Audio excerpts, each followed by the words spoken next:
Jamie Stewart, welcome back to the Fight Buzz into boxing. Thank you very much for joining us. Just said to you quickly off air before we came on there, as ever, you look chilled out. Day before a fight, doesn't matter, chilled out. Yeah, ready. What's going through your mind at the moment? Training all done, camp all good? Yeah, well, as everyone knows, my last one I lost. Yeah. But, there was more behind the scenes to that than what I let on because when I got rang and asked to take that fight, I got asked my weight and I said I was 11 stone. I was actually nearly 12 stone, so I had to do a lot of draining to get the weight off in a short amount of time. Really? So since that fight, I have been on it since the day after training. I've been on weight for this one, 2 weeks out. How long did you have to lose that weight? I think about a week and a half. That's a lot of weight to shift in not a lot of time. Yeah. You maybe regret that a little bit? Yeah, I regretted it, but I didn't beat myself up on it because with not having like quite a bit of an amateur background, I never really understood weight really as much as what I do now.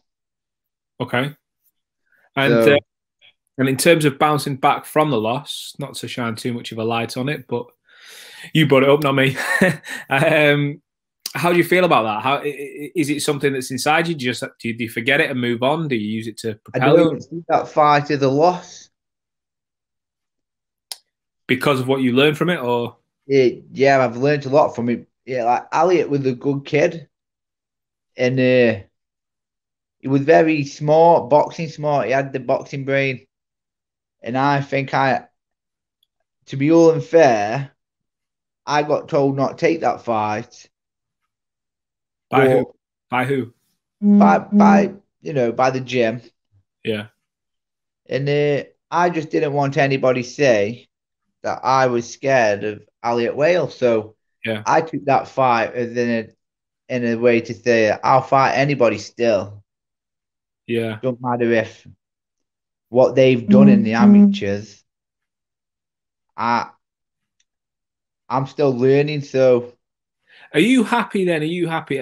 I'll go to that the high end of the scale, if you like, to kind of make a point. Keith Thurman, when he lost to Manny Pacquiao, he was saying, "Look, I'm not scared to lose the O because I went in with the best. I want to compete at the best and everything else." Are you not scared to have to take a couple of losses if that's what it takes to propel your career and go yeah. up the learning curve? Well, I reckon if I never lost that fight, I wouldn't have got this one now. Fair Because we honestly didn't think that George Davies' team were going to take this fight. When we got asked to do the fight, we didn't think that their coach would have been like, "Yeah, we'll have that." We didn't think that, and I think that they've made a big mistake. Okay, talk to me a little bit about this fight. Tell me what you know of the opponent, and tell me what you And what you comes want off to the do. jab. I Like, can't really give anything away. yeah, I okay. am like I've never been in better shape in my life than what I am now. That last fight woke me up, and I can honestly say I am in the best shape of my life. Like I've never looked so ripped. And do you feel motivated? Do you feel because you said last time you drained a lot, so that I'm assuming took its toll during the fight. Do you feel you might look ripped, but do you feel physically But fit and powerful?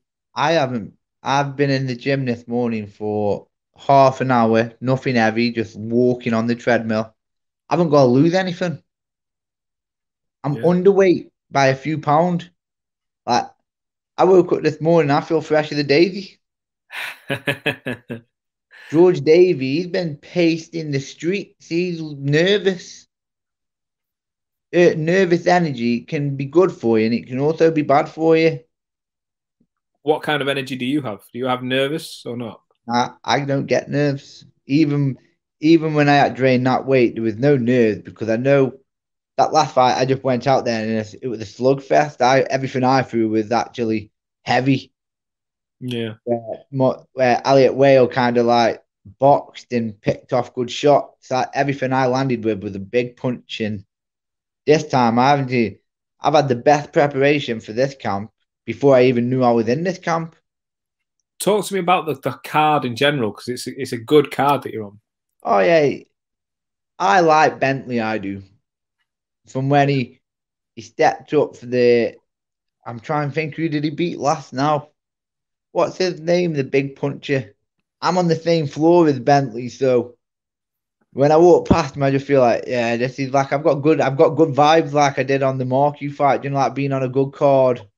Yeah, yeah, Yeah, yeah. You're I thinking of like. Mark Heffron. You're thinking of. Yeah, that's it. Yeah, and like I've seen Felix Cash, you know, and to be on a card on an undercard of them two names is just it's one of them opportunities you got to take, or you'll never get it again. Your journey this last. I mean, how long have we known each other? 4 months, 5 months, something like that. Yeah, we've got to go longer than that. I mean, How long is it? it's got to be about nearly 10, 11 months. Wow, that's absolutely flown by. But either way, your journey in that is still not a long time, is it? It's still not a great deal of time. And in No. that time, your career, your whole boxing story is amazing. Like what you have already is what a lot of people dream of. Yeah. Whatever. I'm not the only one that I most probably had these like this fight. I'm most probably the only one that's had this offer, but it comes from like from the Marku fight, from 50 people turning that fight down. I didn't even get offered the fight. I had to call him out to get the fight. So anybody could be doing it in these hard times. It's just I feel like no one wants to lose. Yeah. They'd rather wait to get the small town shows back on, where I've Speak. always said from the beginning of my career, even like my first fight with a journeyman, but I said all the way up to that build up, I don't want a journeyman. I want my fans to see me in a fight, not in a Yeah. what Yeah. looks like a bit of a bully match. And is that the philosophy you want to carry on? You want to keep that going as long as you can? Yeah. I'm on this page on Facebook about ex-professional boxers, and then every now and then they'll put someone up from back in the day, and it tells you everything they've done from what they've won to what they've lost. And that's just what I want, really. I want to have a nice record. I've been in with this guy, I've been in with that guy, leave a legacy so when my kids are old enough to see, they will want to do better than me. Well, you're leaving them some high bar so far to catch up. I believe my sons are already ready for it, for what they go through at home. Fair enough. Let's speak about your old dance partner for a moment. I guess one of the things that's going to follow you around in both a positive and a negative way is Florian Marku's name. When you speak to people in the media, it's just always going to come up now. It's always going to be. I bet you've not done an interview since where his name's not come up. But No. did it surprise you that the way that he dispatched of Ryland Charlton? He looked good. That was a good finish. To be fair, I thought Ryland Charlton went in with the wrong plan. He waited too long. He took too many shots coming in. And if he'd have stepped the gas up a bit earlier, like Marku, the 3 round fighter, don't get me wrong, I think Clifton Mitchell's done amazing work with him since I last fought him. Yeah. On his boxing, technically, likewise. But I thought if Ryland would have stuck it on him a bit earlier on, tired him down a little bit because he was moving quite a lot. I thought Ryland, he went in with the wrong game plan.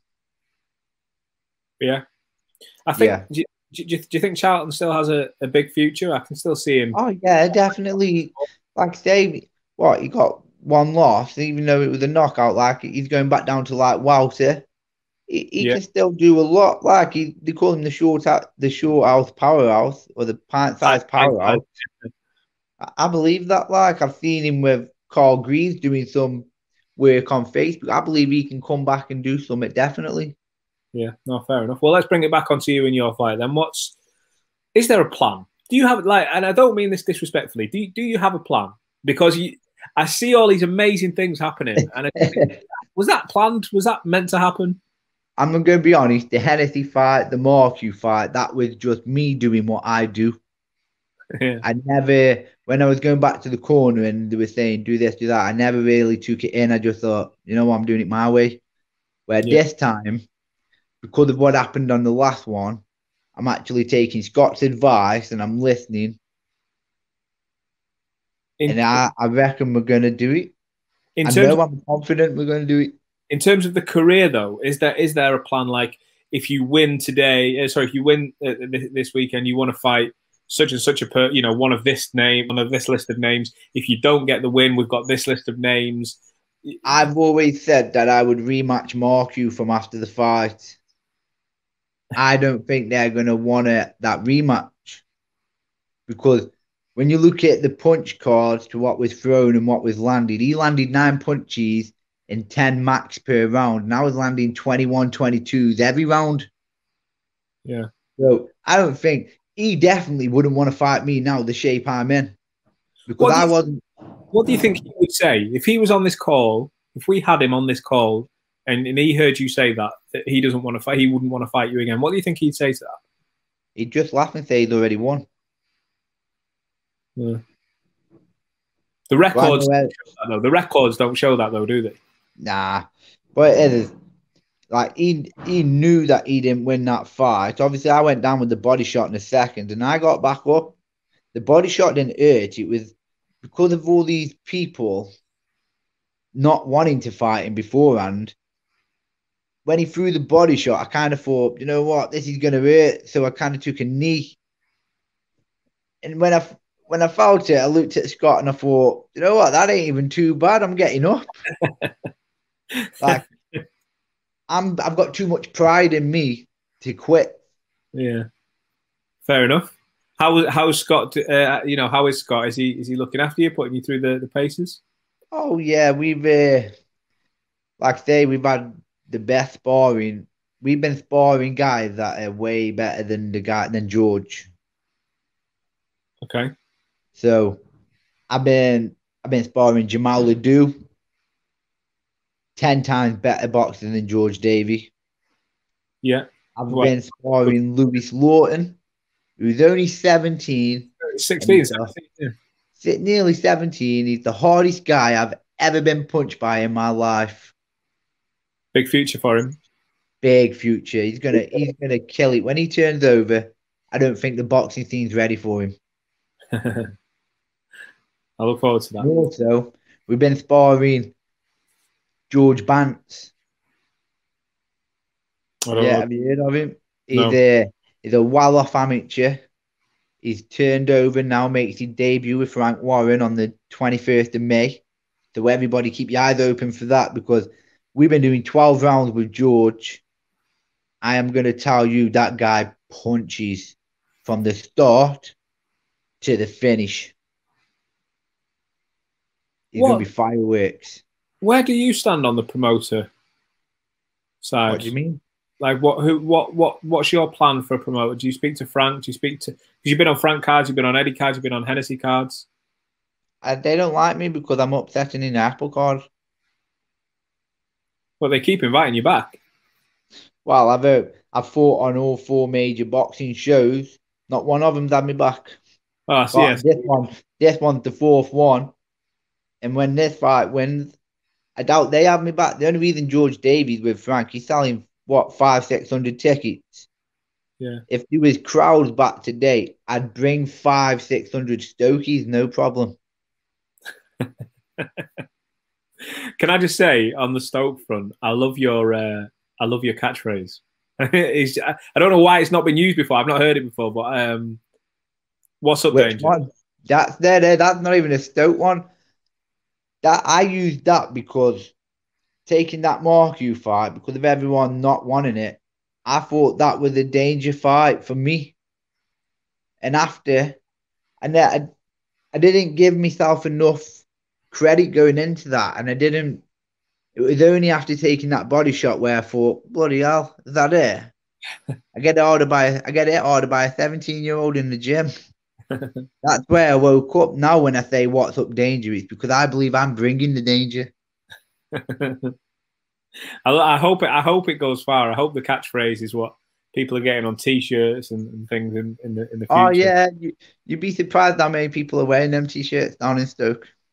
But listen, mate, into as ever, right behind you. This journey you're on is amazing, and you know we look forward to seeing the next 5, 6, 7, 8 steps of it. You know, wherever it's going, we're there, and we're looking forward to it.